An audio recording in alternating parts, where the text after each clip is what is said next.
Hi, I'm Ellie from Ellie Gillard Photography. Hopefully you've already seen the first tutorial, which gives you an overview of how to use Pic Time. For this one I'm going to concentrate a little bit more on the other features of the gallery, mainly the shop, but also some of the more advanced things that you can do. So let's have a look at the shop without further ado. One of the really lovely things about Pic Time is that the shop functionality is really advanced and really lovely. There's lots of wonderful products you can get. They're all from my professional lab, and you can see previews of them in the gallery itself, including kind of previews of your images. So I'm going to talk a little bit about kind of prints and frames, because they are the most kind of commonly purchased items. So if we want to go for prints, we have the option for all the sizes up here. So let's say we want to order 5x7 prints, and we want them to be matte because we like matte, and then we want them to have a border because that I always think looks a little bit more expensive. So we can then just drag the image there and we kind of can see a preview of what it's going to look like. So it's got a little border on it, you can see the image, and then we can just add it to cart. You've got the price displayed. So prints are really, really simple. So you can continue shopping, add the different prints. If we want to do multiple prints, so obviously that was easy if you want to do one, but if you want to order say 10, you don't want to have to go and repeat the process multiple times. Let's say we want them all to be, let's say we want some big ones, 8x12. And this time, because it's a bigger size image, we have the option of having a fine art print as well. So those are what's known as giclée prints. They are on fine art paper, and they look a little bit more like the pages of the albums that you might have seen. And I think that borders really look nice for those. So what we can do is we can select multiples. So let's select this one, and this one, and this one, and this one, and this one, and this one. And you can see now we have 5 prints. The cost of adding that to the cart is displayed up here. They're fine art prints, they're a little bit more expensive, so that's why that's shown as £180. But the same principle applies if you want to just do the standard photographic prints, and obviously the cost would be a little bit lower. But so if you want to do multiple prints, you can do them this way. You can also, to make things a little bit quicker, do them from your likes. So I made a couple of likes in the last tutorial, and I have the option to just go straight and make those likes my prints. So if you've created that set of likes and you've already done that work, you don't want to have to do the work twice. You can literally go in and upload them and create prints that way. We are going to go back to the rest of the gallery, and we're just going to have a quick look at frames because they are very lovely as well. So frames are the kind of thing that you would probably only order maybe one print of, unless you were kind of doing gifts. It's given us a lovely preview there, so we can actually, oh hold on, it's gone red. We can actually see what that would look like with one of the images from the gallery. And that is a 5x7 frame with a white frame. So you can choose the size. I want it to be really big, so let's go for 20x24. And I can also choose what I want the matte to look like. It can be a full image. I can have a fairly thick matte like this. I can have the image square, or I can have a super thick matte. And I've also got the option of choosing the colours of frames. So I can have white, natural wood, barnwood, walnut or black. I would like walnut because I think that will go with my decor, and let's go for that matte.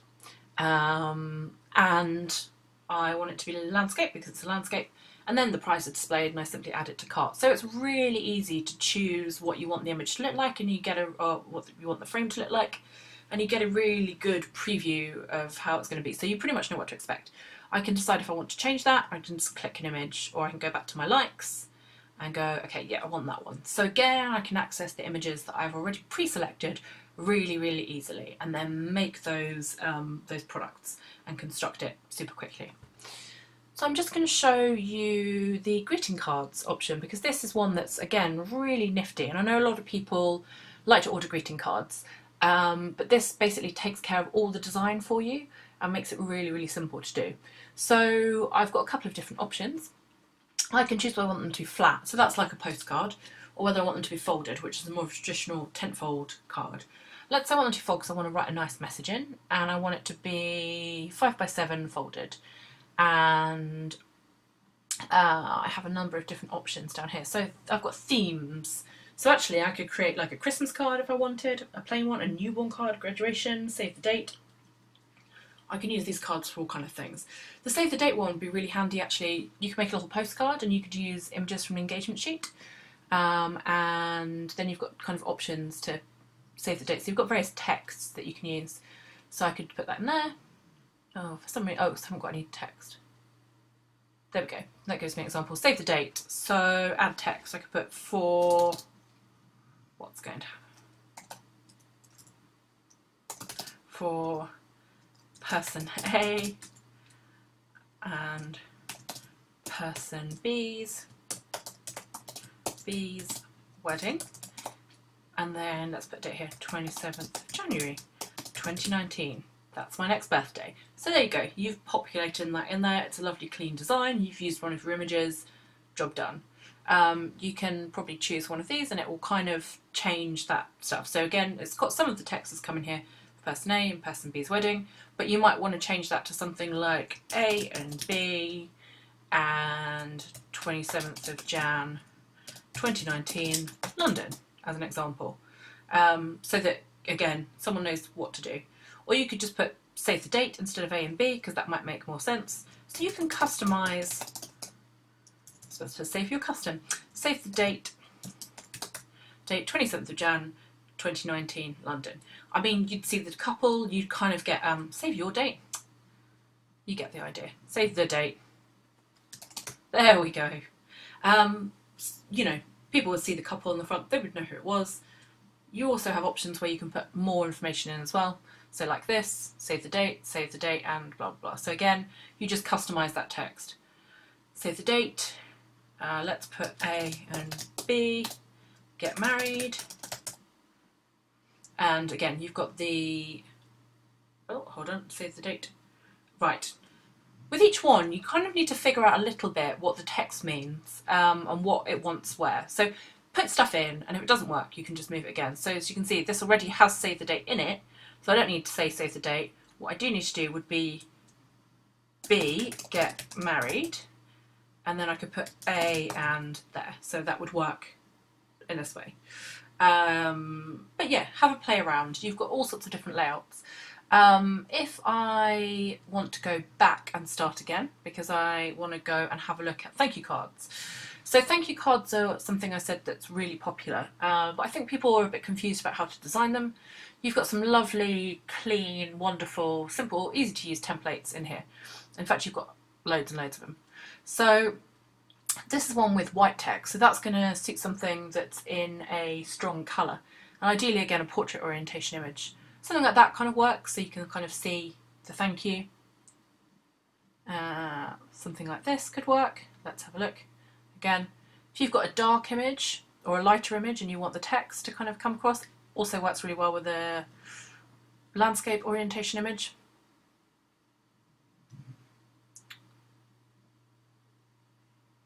Oh, where have those gone? Okay, I'm just gonna, oh, there we go. So we can change the images really easily. I don't 100% know where they've all gone. They seem to have vanished. But you get the idea. So you've got lots of different things that you can kind of play around with there. So you've got, oh, there we go, it's our images. So you've got loads of different templates that you can play around with. You can populate the text. We can have kind of a nice clean kind of fonts. They're really modern, they come on beautiful paper, so it's a really good way to create them. And also, do you know what, it's quite fun to sit and design them. So once we've done those things and we've decided to buy some thank you cards or whatever we want, we've got a couple of other options within the gallery. So if we go back to view the images, we also have My Media, which is where you can upload your own photos. So if you have friends or family that have taken photos on the day, might be on their iPhones, they might have brought their proper cameras along, you can upload those to the gallery as well. And everyone can see those, people can share them, people can actually make prints and albums from them as well. And it's a really good way to kind of collate all the images together. So some people have apps whereby people can upload images. You can kind of use this in the same way. So after the day, you can ask people to upload their images here. There's a couple of other things that we can do as well. We've already talked about sharing on Facebook, sharing the gallery, and shopping. But the other thing we haven't talked about is recommending. So if you love my work, which I'm really hoping that you will do, you can also write a testimonial. So you could put something, let's put Ellie was brilliant. Feels a bit weird writing this about myself. And then, you know, write whatever you like. And then that will save. Thank you for your recommendation. And that should show up in the gallery, which is kind of nice, you know, gives me a bit of a big up. But also then I can use that recommendation on my website or whatever. And, you know, those things really mean a lot to me. So that is prints, frames, adding your own photos, greeting cards, and how to make a recommendation in the gallery. For the next tutorial, we're going to talk in more depth about how to make a magazine style album and what they actually are. And hopefully you will come back and have a look at that. Okay, thanks for your time and see you soon.